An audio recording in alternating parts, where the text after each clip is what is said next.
Okay, we'll get started here. My name is Andrew Schoen. Thanks for coming. The title of my talk, Django CMS: Friends Don't Let Friends Use Drupal. I'll talk about the title a little bit because I've gotten quite a few comments on it. This is not a slam on Drupal. We'll keep this clean as much as I can. But talk to me afterwards. We'll slam Drupal a lot. It'll be fun. We have a sort of epidemic in Kansas City. I'm from Kansas City, Missouri. All the agencies, all the web development shops in Kansas City, when a client comes in and says, I want to use CMS, immediately some middle manager pops up Google, types in CMS, and Drupal comes up, and they sell Drupal without a second thought. My idea here is that, as you know, just want to explain people. There's other options out there. There's good options, especially in good languages. Languages better than other languages. And you know, I consider myself, I consider everybody in the Python community friends. And you know, being a friend of that community, I don't want to see any of you guys use Drupal. So I'm going to expose this to you. Just a little bit about myself. Andrew Schoen again, that's me on Twitter. Python KC is a user group I founded with a friend of mine in Kansas City. Find us on the Twitter account there. That's my little personal page. If you're ever in Kansas City, come see us. We love to have people talk, hang out, come to the user group meetings. We do it twice a month. So what is a CMS?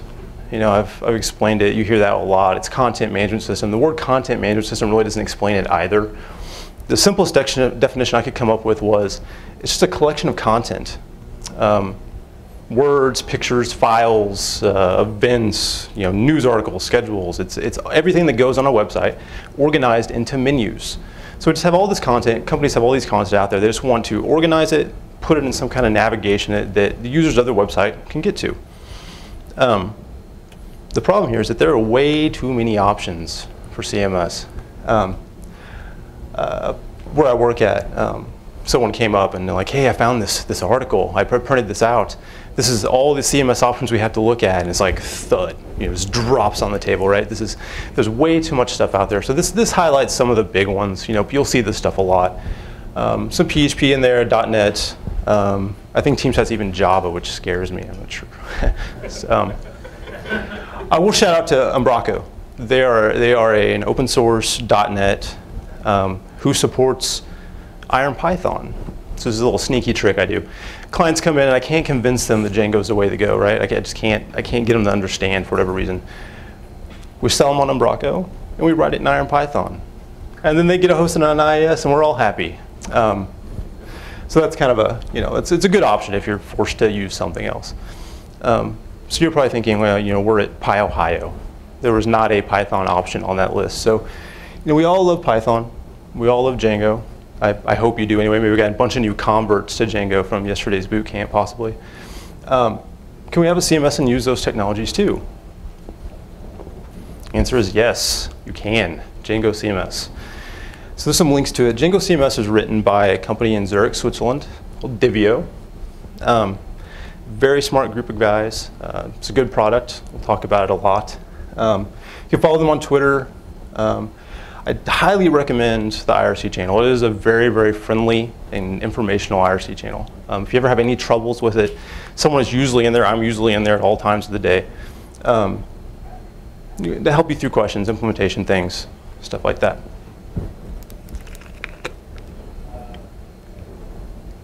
So why Django CMS? Why do I like it so much? And it's really all the CMS features you want without the complexity of most other options out there. Most of those other things I listed, and I've used most of those in some way or the other, you know, if not building an entire site with them, I've helped a client stumble through an implementation or had to maintain it at some degree. These things are way too complicated. Too complicated to the user, too complicated to customize for the developer.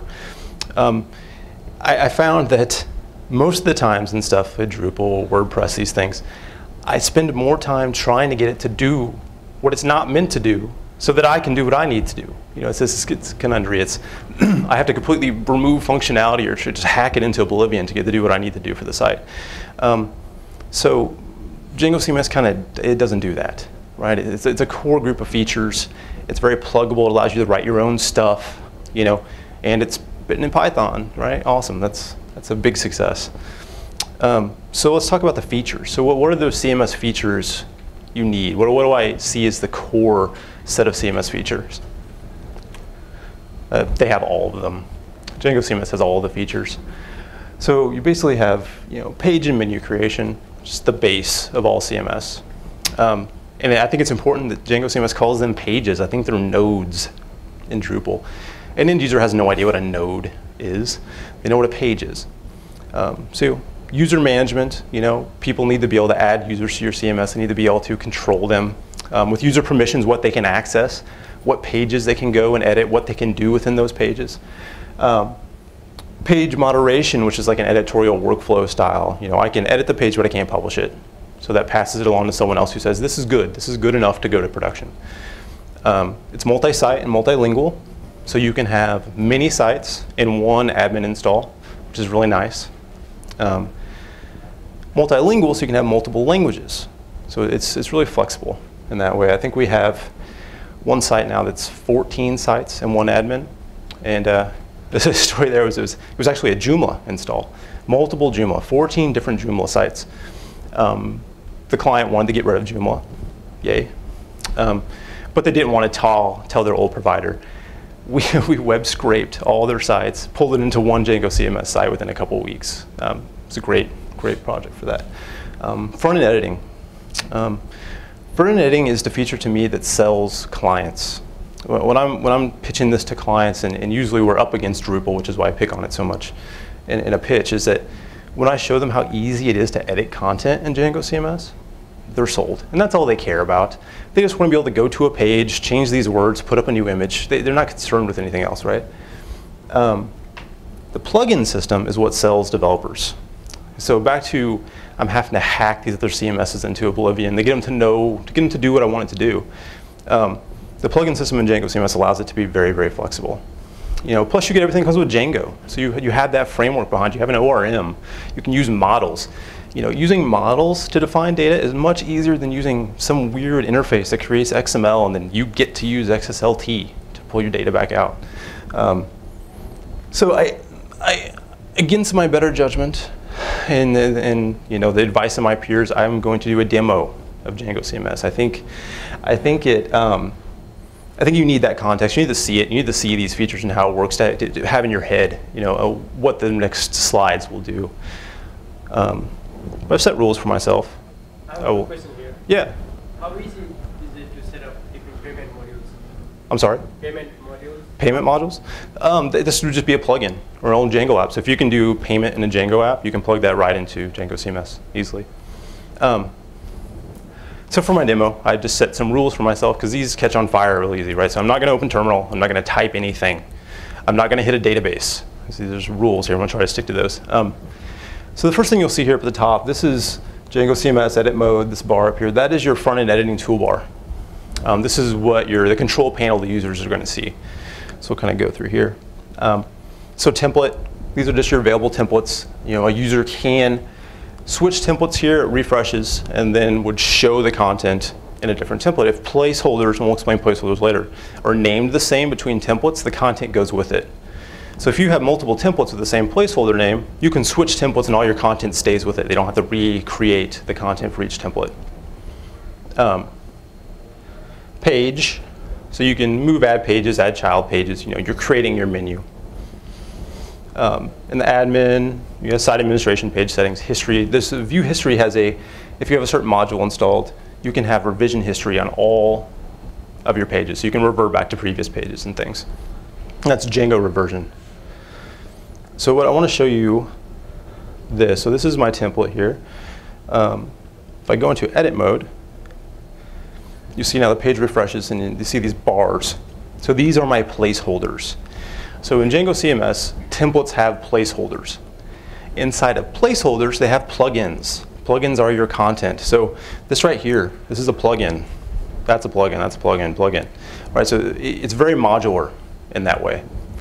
And because of this, you can literally do anything and shove it right into a template if you can write a plugin for it, which is, you can write a plugin for anything. To edit these, get this bar up here. You hit that, it comes up right up in the menu. So this is, I don't know how you pronounce this, a WIM editor. YME editor, different, I don't know how to exactly go. It uses TinyMCE as well. I prefer this one. These are extensible as well. You can give different classes to these. You can customize these editors. Has a really nice HTML. If you don't want users typing HTML, but maybe you can put those in there. Cancel that down. You can move stuff around. So if I want to add column 2, I want this to be in column 1 instead of column 2. I can go here, say column 1, and now that jumps over in column 1. Then maybe I want to put that back up top and put this back in column 2. All right, so it's really, you can't drag in here, you can in the admin. That's really nice, and I think users being able to edit pages like this with the context of the page is important. Because usually in an admin, and I'll show you the admin here in a sec, you add that text, you add that images, you're not sure what it's doing to your page, right? It's easy to see it this way. So I'll go. So this is the page admin. So this is the change list in the admin. So this is standard Django admin. It just plugs right in. This is another user feature I think is great about Django CMS is the way it organizes your menus. A lot of CMSs dump everything into like just a file structure that has randomly no structure to it. And then you have to create menus somewhere else and pull pages into it and create these random menus. Here you create the pages in the menu at the same time. So for a user and for me anyway, I think it's helpful when I can visualize my website as a sitemap. This is kind of how my sitemap looked when we were in discovery. For this, it's just a tree structure. You got certain things you can edit. Over here we have EN and ES, so those are your languages. So I've done English and Spanish on those. That little icon there on home just specifies it at the root, so that's slash. You go to that slash page. Then you have stuff copy, paste, delete, in navigation or publish. So publish makes it show, and navigation puts it in the menu. Start and end is auto publishing. So in the admin for this, you can say, I want to start this page up, auto publish it in a week, take it down in 2 days. So you can schedule those things. And this, for the new version, 2.3's latest, these menus load lazily. So you can do thousands of pages, and this still handles well. I've done sites with tens of pages and sites with thousands of pages, and it works pretty well. So once you edit a page, this is what you see. So I've clicked on home here, so this is the back-end admin, for a better word. Up top you have your different languages, so as many languages you have, those add tabs all the way across. You don't really, in some situations I guess you would put all the content in one place and translate it somewhere else. Here it's put in as the language, so it's not translated after the fact. So if you just switch back and forth, just different content for the different pages. And you'll see the publication date stuff where you can schedule that stuff. Title is the default title of the page. Slug gets auto-generated from that, so that's your URL. Menu title, if you put that in there, that will overwrite what gets printed in the navigation. So you can have a different page title that you print on page or wherever else, so like in the template. And the menu title will show up in the navigation. That's helpful if you have a really long title for a page, but you don't want that to be in the navigation that way. Down here is a template selector. So these are all your available templates. When you reselect templates, it's going to refresh it. It's got to pull all the different placeholders in from the database. But listed below that is your different placeholders. So you'll see these like it was on the home page. Oops, like it was on the home page. Here, those different placeholders. These you can drag between. So I could drag, this one all the way up here, and that works in the admin. You plug in here, you just drop that down, click the one you want, hit add plugin, and then it lets you edit it over in this window. I won't do that because that hits the database, violates my rule. So down below here, advanced settings. So a lot of these are configured with setting variables in your setup.py in Django. I configured all of them. ID is always there. ID is just I can give an arbitrary ID to this page so I can reference it later in different template tags. I usually only do this for the home page and some other examples. Situations, I guess. Overwrite URL. So your URL is built with all of your ancestors, slugs, and then yours. If you specify something there, that becomes your absolute URL. So it's not like, about us, our company, some other page. If that's the structure it would have. If you specify that, it puts you just wherever you want. So it's a way to completely override the URL. So redirects. Redirect means it's just in a page. You can make this redirect to Google or whatever. It shows up in the menu, you click it and go somewhere else. If you have a third-party site or something, but you still want that to be in the menu. Login required, self-explanatory. You can't see it unless you're logged in. Menu visibility, same way. So do I want to show the navigation for everybody, your only logged in users? Soft routes are a way to, if you have a really, really big site structure, soft routes are a way to stop those at certain levels. So you're not overwhelming users of the admin by seeing thousands of pages. You can kind of collapse that down. And when you print that on the client side, you can stop at those soft routes too.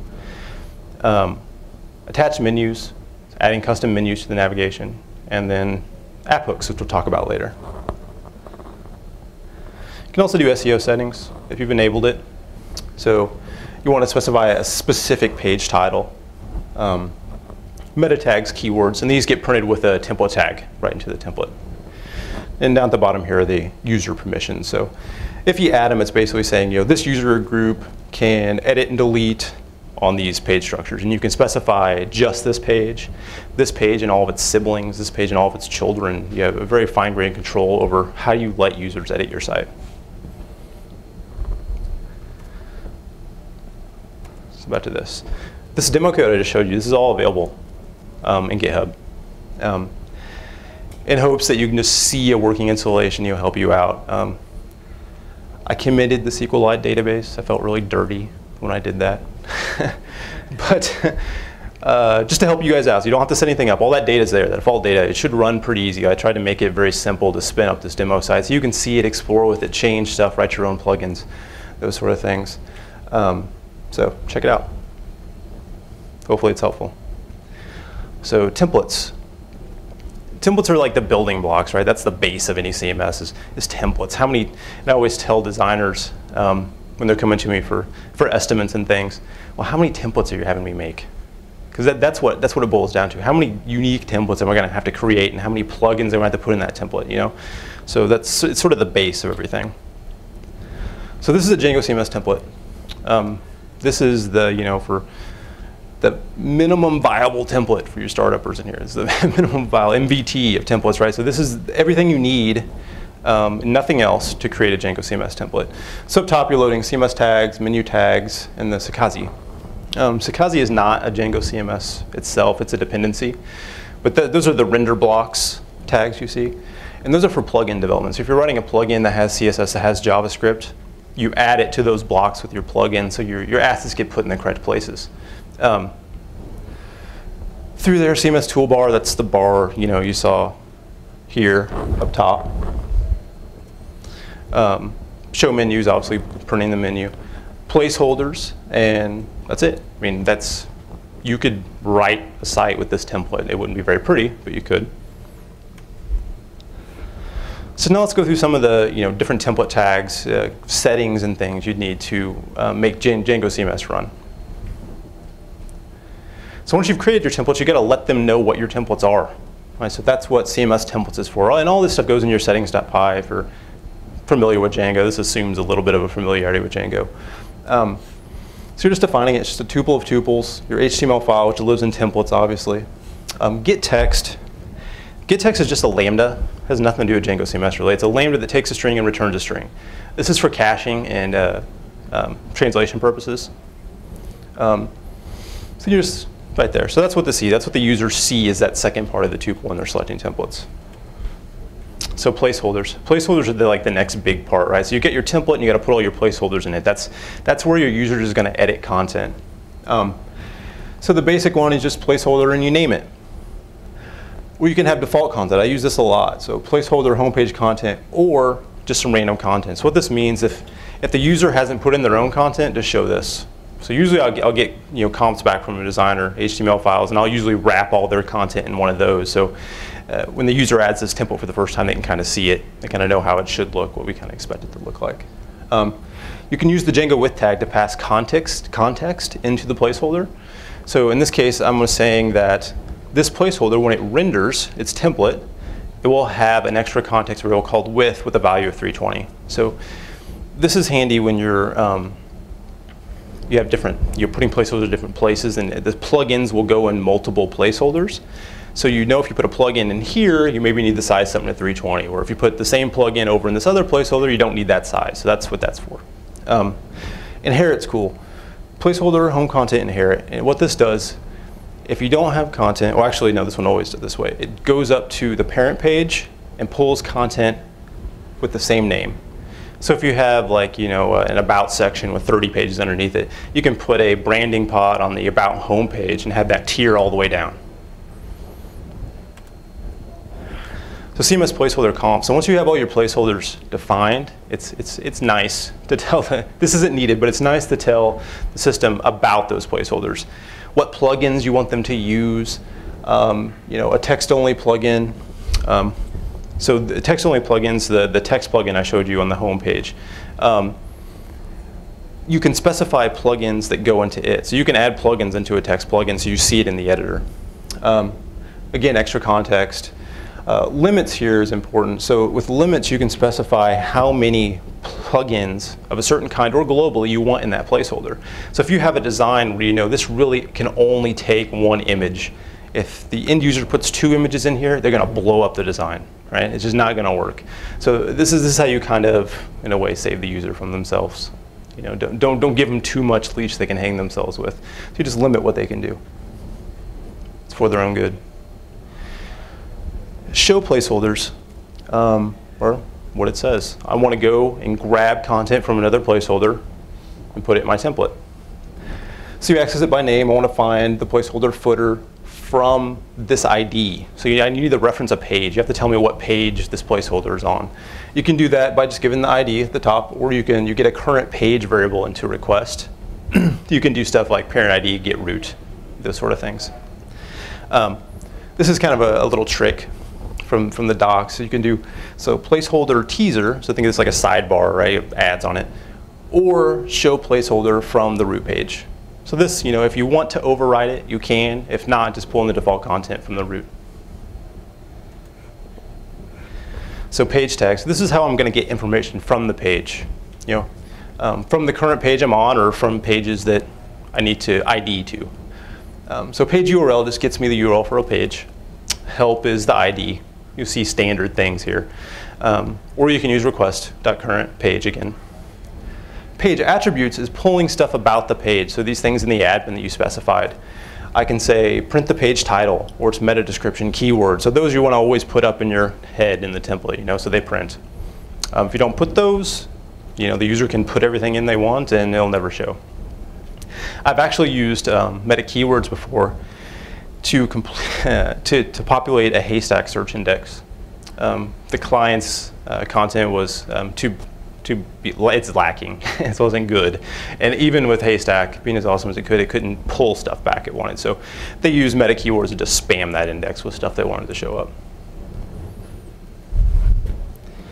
So menu tags. You saw one in the template example. So show menu is the one you're going to use the most. That first one, that's the default parameters there. So the first one is start level. So what level in the menu do I want to start at? End level, how many levels down? Extra inactive is how many nodes do I want to show outside of the active tree? So if the page is in About Us down there, do we want to show sibling pages of that or not? How many inactive nodes do we want to show? Extra active is how many down do we want to show after the active page? So we want to show just one more level deep. Do we want to go 4 levels deep? That's how you do that. These all take a custom template as well, so I can render a custom template for my menu. Show menu below ID, meta. So I'll just jump in here. So typically how I use this, right or wrong, works for me well. You know, the navigation you always see at the top right of pages, or maybe in the footer, is always a little bit different, right? So what I would usually do is I set up another page here, call it utility nav or something, give it an ID of meta or utility nav, whatever I would decide. Make sure it's not in menu, but it's published. And then I'll create my pages underneath that. And then when I want to print that, I just do a show menu below ID, and that prints just that section of nav. So that's the way to kind of create little mini menus within that tree structure. Show submenu and show breadcrumb.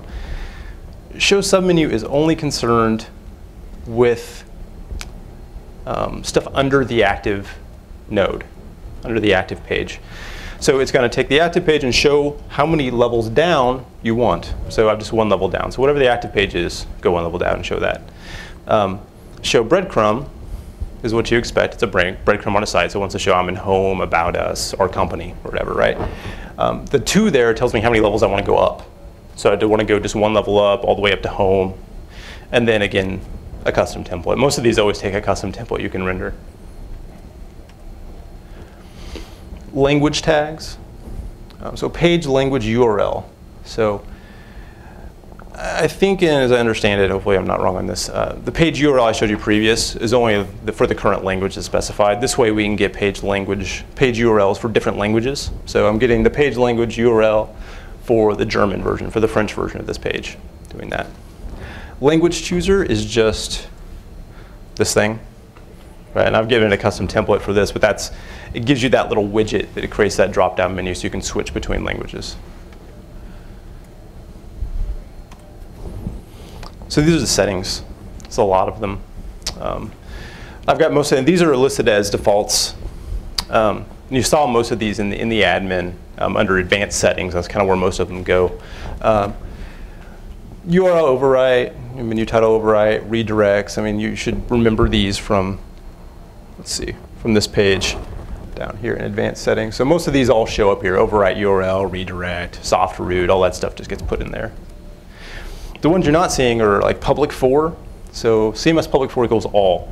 So that means that anybody can see pages that are published. If I set that value to staff, that means that a user has to be logged in and given staff access in the Django admin to see those pages. So that's good for like an intranet. If you have an intranet site, you don't want a lot of people to see it. Start date, end date, those are for the publishing, cache durations, cache prefix. Pretty self-explanatory.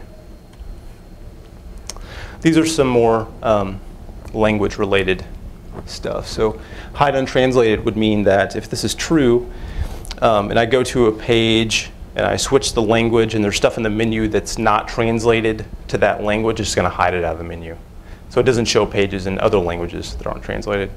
CMS language is defining, so you're telling the CMS what language you support. Language fallbacks are, if I'm on a page and I switch to German and there's not German, it's going to fall back to what I specified in language conf. So in this case, if I'm in English and there's not a page, I go to the German version. Or if I'm in German and I'm not a German, I go English and then French. That's how it's going to tier down and show languages. Site languages, so you can do that on a per site basis. Like I said, this is multi-site, so you can specify languages per site.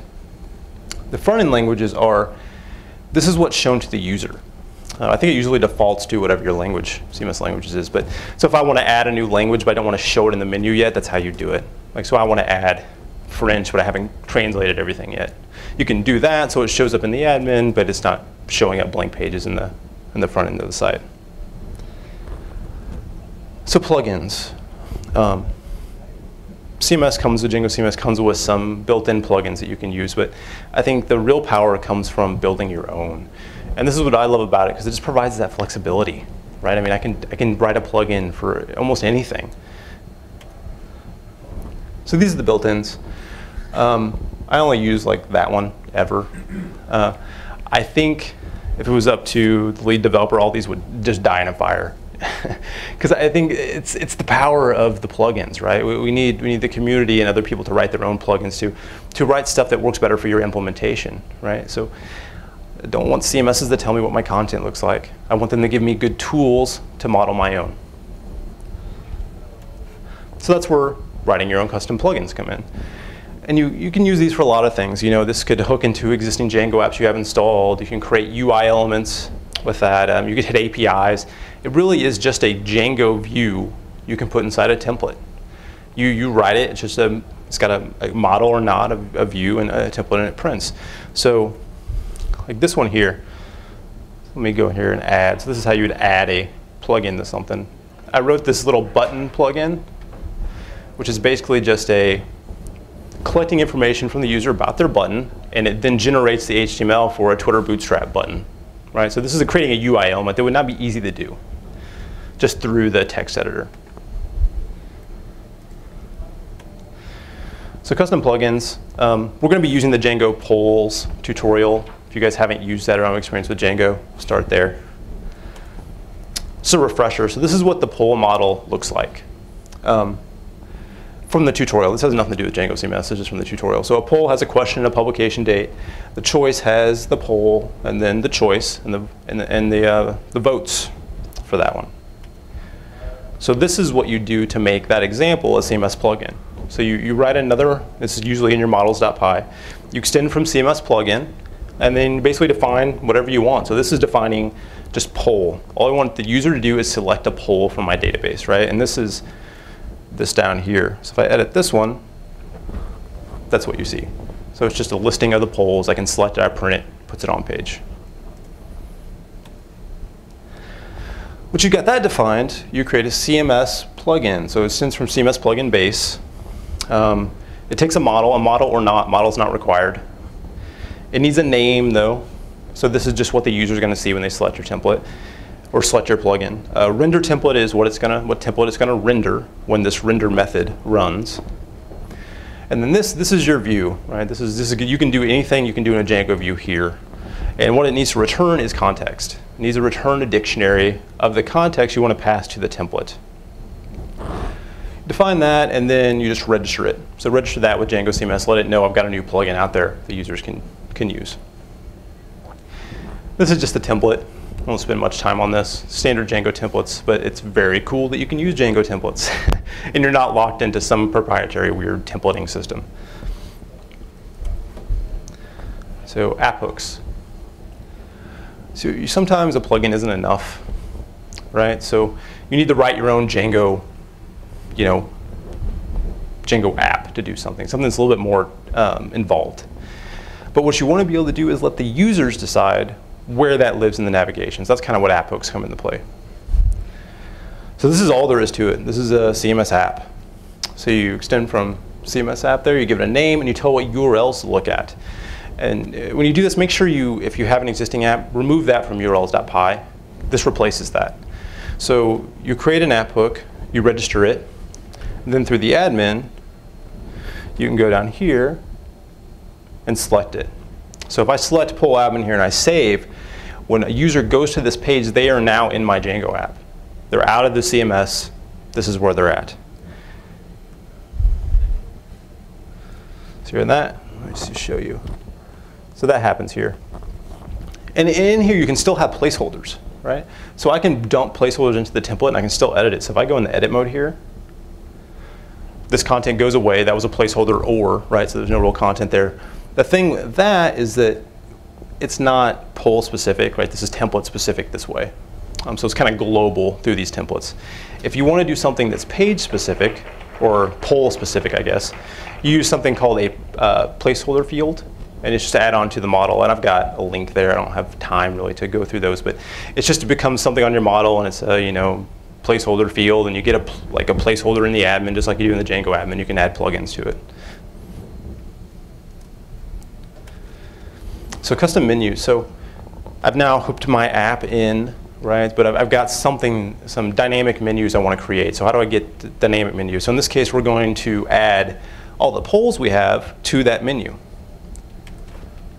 So what you do is create, this usually is in menus.py, it doesn't matter where it is, but convention is in menus.py. So CMS attached menu, give it a name, and your get nodes method is what you have to overwrite. So basically what you're going to do here is create a nodes dictionary. In this case, I'm looping through all my poll objects, creating navigation nodes. So this is going to be your text of the menu. The next one is the URL of the menu. I'm just doing a reverse back to my view. And then you got to give it a primary key. It's got to have a unique ID. In this case, I'm just using the primary key for the poll object. You append it back and just return it. Then register it again. So you've got that done. So now you have to go to your app hook you created and then tell it again, this is the new menu. Pretty simple. So now when I go to the polls app, you'll see this over here. So that's my app hook, or my custom menu.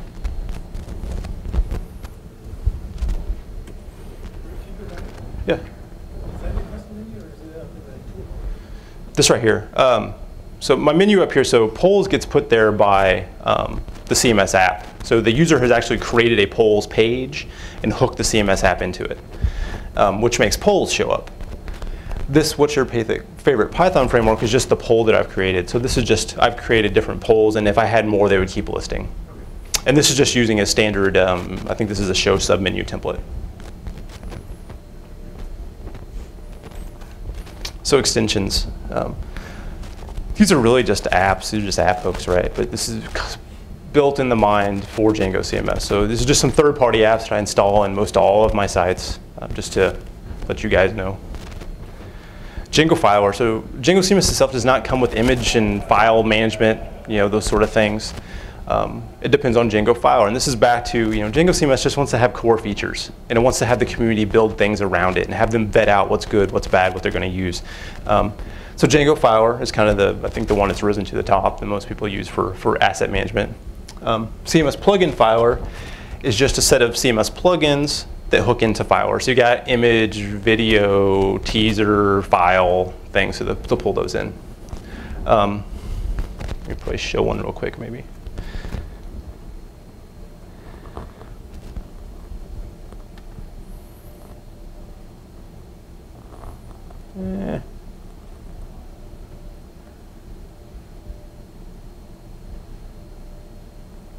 All right, so yeah, image. So in here you just caption, you can select an image.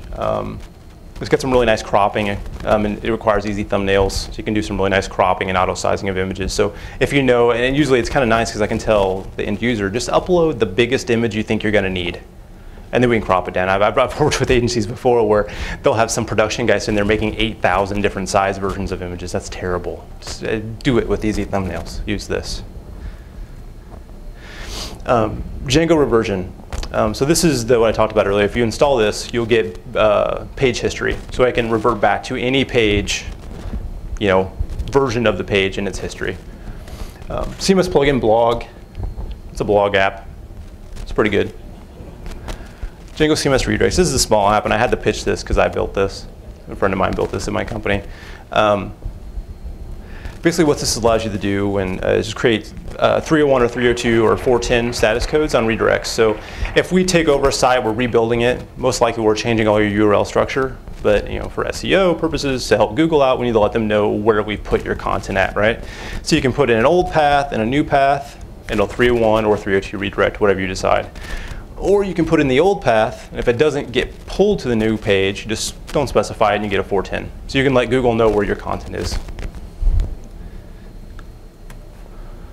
And that's it. I mean, that's kind of Django CMS in a whole. That's kind of what you need to know to go out and create your own. So if anybody has any questions, and also this is, all this stuff is up online.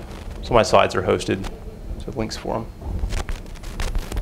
We have time for questions if anybody has one. All right, thanks.